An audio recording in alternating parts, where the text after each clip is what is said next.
Bonjour et bienvenue à l'entretien de France 24. Notre invité aujourd'hui est Rachid Ghannouchi, le chef du mouvement Ennahda en Tunisie. Bonjour sur France 24. Bonjour. Il a été prouvé que lorsque les membres du gouvernement et d'Ennahda gardent le silence, la situation s'améliore. Qui porte la responsabilité de la tension politique en Tunisie?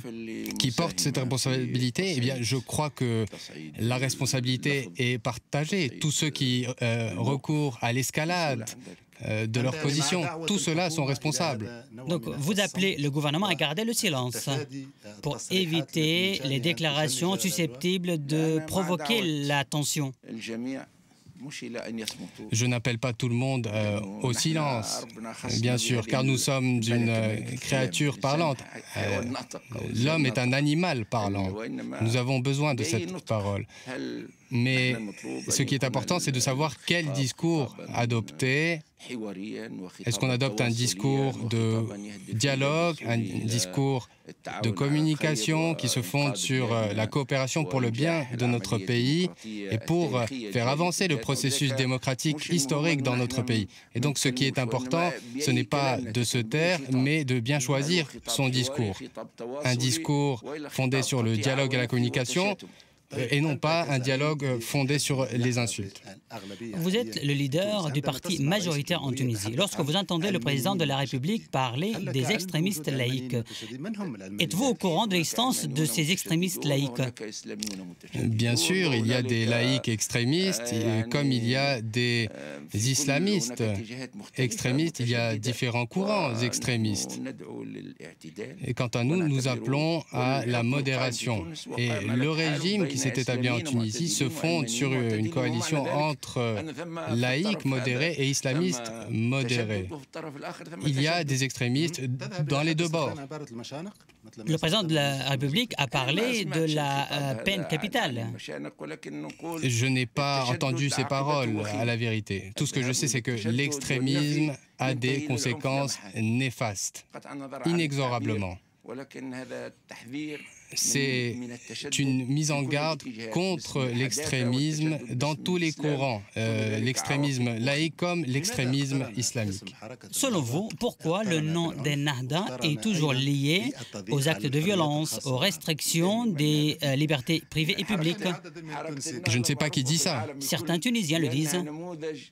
Tout le monde sait qu'Ennahda est un modèle d'islamisme modéré. Nous avons jeté les bases de l'idée d'un consensus entre islam et laïcité, entre islam et démocratie, entre islam et modernisme. Nous avons jeté les bases de l'égalité entre les textes et nous veillons concrètement à ce consensus en Tunisie. Nous veillons jusqu'à aujourd'hui à ce que le consensus règne en Tunisie et que la Tunisie ne se caractérise pas par la négation de l'autre, car c'est la stratégie d'Ennahda, c'est l'esprit de l'islam. À votre avis, les droits des femmes n'ont pas reculé, par exemple, pourquoi la Tunisie n'a pas ratifié la Convention de CEDAW de 1979 pour la lutte contre toute forme de discrimination? Il ne faut pas prendre un détail et dire qu'il s'agit d'une position globale. À vrai dire, il s'agit d'une réserve sur une convention internationale. Ce n'est pas un refus de cette convention. C'est simplement une réserve. Bourguiba a émis des réserves sur cette convention, Ben Ali aussi, et le gouvernement, la position du gouvernement à l'égard de cette convention n'est pas une position particulière de la Tunisie, car tous les pays peuvent accepter des conventions internationales ou émettre des réserves sur certaines parties de cette convention. En ce qui concerne les viols en Tunisie, êtes-vous choqué par ces viols? Bien sûr. Vous avez même parlé de la peine capitale. La loi tunisienne est très stricte, très sévère pour ce genre d'actes et ces actes méritent d'adopter des sanctions très lourdes car les femmes et les filles qui sont victimes de viols sont presque mises à mort et il faut donc traiter ces cas avec les peines les plus lourdes et il faut, selon moi, aller jusqu'à la peine capitale. Et je vous ferai noter que certaines associations qui étaient contre la peine de mort soutiennent à présent cette position. Pour moi, la peine capitale est une loi naturelle, c'est une peine naturelle. Celui qui menace la vie de quelqu'un d'autre doit savoir sa vie menacée. Certains ont payé leur vie. C'est comme Chokri Belid qui a été assassiné politiquement. Lorsque vous entendez toutes ces accusations qui pointent du doigt le mouvement Ennahda, quelle est votre réaction? Ce crime est condamnable à tout point de vue et nous n'avons pas hésité à le condamner. Et nous considérons que ce type d'acte est un message pour tous les hommes politiques. Tous les hommes politiques doivent se sentir menacés par ces assassinats. C'est une menace pour tous les hommes politiques. Vous-même, vous avez été reçu à Kesrin par le slogan « Dégage ». Vous pensez-vous qu'il y avait un lien entre l'ACSE et l'assassinat de Chokri Belid? Je ne crois pas. Selon moi, il s'agissait d'un petit groupe de mercenaires stipendiés par des fondamentalistes et rien de plus. Donc la société est divisée entre modernistes et non-modernistes? Pas à ce point-là. Je crois que la Tunisie est une société modérée, mais c'est une société conservatrice qui tient à son identité arabe et musulmane. Mais les Tunisiens n'acceptent pas d'être traités d'apostats. Mais la société tunisienne est ouverte sur le monde par sa nature et par son histoire. Et donc les Tunisiens sont insistent beaucoup sur leur identité arabe et musulmane. Sur un autre sujet, qui porte la responsabilité du départ des djihadistes tunisiens en Syrie? Le mouvement Ennahda a-t-il une stratégie en la matière? La responsabilité du départ de ces personnes n'est pas engagée, car ces personnes se trouvent au Liban, en Somalie, en Syrie également. Celui qui est responsable de cette situation, c'est ceux qui laissent un vide.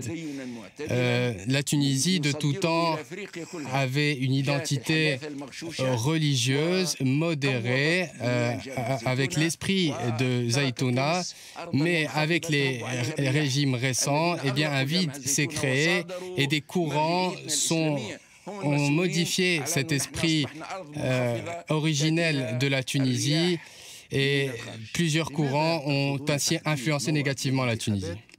Pourquoi vous refusez de mettre une date pour les élections par une loi? Oui, pourquoi vous refusez de mettre une date pour les élections? Au contraire, nous insistons sur cela. Nous avons signé un accord pour définir un calendrier, à savoir que des élections seront organisées en octobre auxquelles participeront différents regroupements politiques. Ce calendrier prévoit aussi l'adoption de lois, la constitution d'un comité électoral. En ce qui concerne l'instance électorale, on a essayé de parler de cette instance à huis clos. Pourquoi il y a eu certains doutes en disant que peut-être le Ennahda cherchait à contrôler l'instance? Aucun parti en Tunisie ne peut dominer le processus électoral.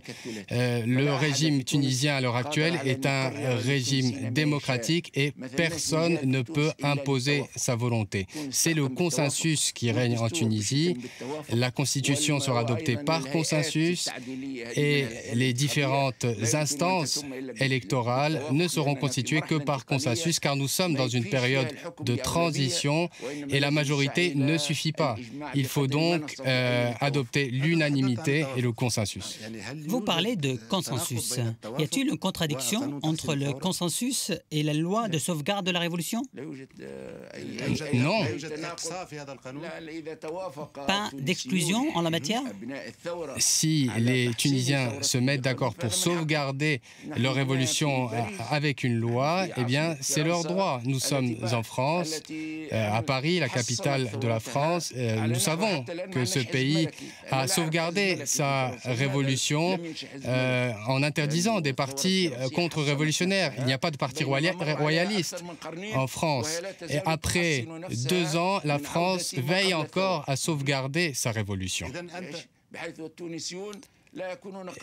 Les Tunisiens n'ont commis aucun crime, aucun acte exceptionnel dans leur révolution. Mais une révolution, pour continuer, doit se sauvegarder. Donc, vous, au sein des Nahda, vous mettez l'accent sur la loi de sauvegarde de la Révolution et l'indemnisation des victimes de l'oppression.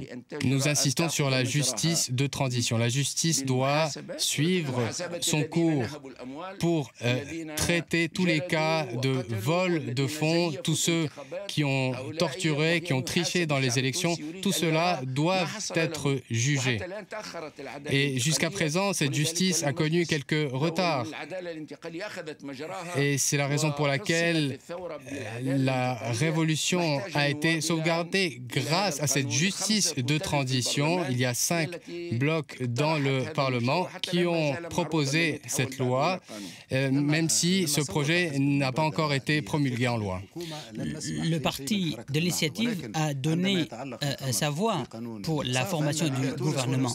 Et quand on parle de l'exclusion, on dit que ce parti est concerné.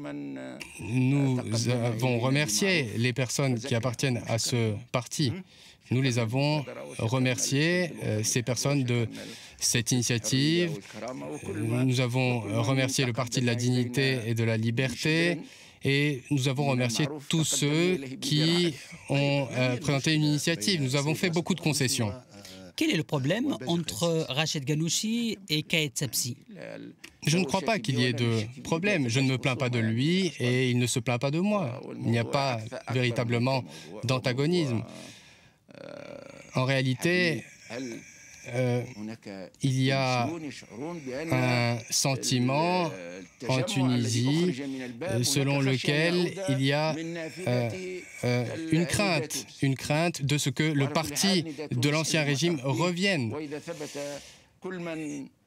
Et si, bien sûr, nous prouvons que ces personnes qui appartenaient à l'ancien régime sont innocentes, eh bien, très bien. Mais si des preuves étaient apportées que des personnes étaient engagées dans tous ces processus de vol d'argent, par exemple, eh bien, ils seront jugés. Êtes-vous prêt à avoir une alliance avec le parti Nida Tunis à l'avenir? Jusqu'à présent, ce parti n'a pas de programme véritablement. Nous ne connaissons pas sa véritable identité. Nous attendons à ce que sa véritable nature se clarifie pour pouvoir avoir une position. En ce qui concerne la limitation d'âge pour les candidats, êtes-vous pour une limitation d'âge, 70 ans, plus ou moins? C'est une question qui n'a pas encore été posée. Bien sûr, nous ne voulons pas avoir un Premier ministre qui a 110 ans. Vous êtes pour cela en tant que chef des Nahda? Mais ne vous n'êtes pas candidat vous-même. Je ne suis plus tout jeune, même si on m'accuse parfois d'être un peu trop en faveur de la jeunesse. Mais en tout cas, il faudra veiller à ce que toute personne sénile ou toute personne touchée par Alzheimer arrive au pouvoir. C'est normal. Le pays doit être gouverné par une personnalité, par des personnalités qui sont en bonne santé, qui sont honnêtes et qui sont compétentes. Et au bout d'un certain âge, bien sûr, ces compétences ne sont plus garanties. Quelle est votre réaction à l'égard de plusieurs rapports qui accusent Ennahda d'être derrière les violences qui ont eu lieu devant l'UGTT et à Celiana? Ennahda n'est pas au-dessus des lois. Toute personne accusée doit être traitée selon les preuves et il ne faut pas adresser des accusations non fondées. Ennahda, on dit qu'Ennahda est responsable d'actes de violence. Il y a un système judiciaire en Tunisie.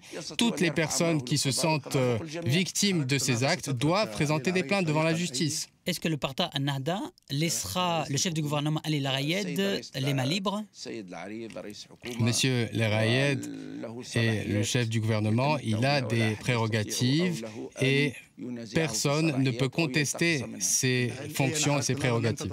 Ennahda ne va pas intervenir? Ennahda est un parti de gouvernement en coalition avec d'autres partis. Nous jouons notre rôle, nous avons un programme, mais le gouvernement tunisien n'est pas le gouvernement d'Ennahda, c'est un gouvernement de coalition et donc ces décisions expriment cet esprit de coalition et également l'intérêt national. Ces décisions ne se font pas seulement sur la Troïka ou sur Ennahda. Je voulais vous poser une question, vous en tant qu'homme religieux. Je ne suis pas un homme de religion. Et bien sûr, vous êtes un homme de religion. On pourrait plutôt dire technocrate de la religion. Lorsque vous entendez ce que dit le cheikh Youssef Qaradawi, qui incite à la révolution en Algérie, qui est un pays voisin à vous, quelle est votre réaction? En vérité, je n'ai pas entendu ces paroles de la part d'El Qaradawi. Il a lancé un appel au regard de ce qui s'est passé dans le sud de l'Algérie, de manifestations. En vérité, Monsieur El Qaradawi est un homme que nous estimons beaucoup. C'est le président des oulémas de l'islam, mais parfois, bien sûr, il fait des erreurs. C'est quelque chose d'humain. La page de brûlage des drapeaux français devant l'ambassade de France a été tournée? Nous ne faisons pas cela avec un pays ami. La France est un pays ami. Si nous avons des reproches à faire, eh bien ces reproches sont adressés au travers des canaux diplomatiques. Nous avons protesté contre les déclarations du ministre de l'Intérieur français, mais notre méthode n'est pas de brûler des drapeaux, surtout les drapeaux d'un pays ami, un pays qui est partenaire, avec lequel nous avons un partenariat depuis très longtemps. Rachid Ghannouchi, merci beaucoup. Merci.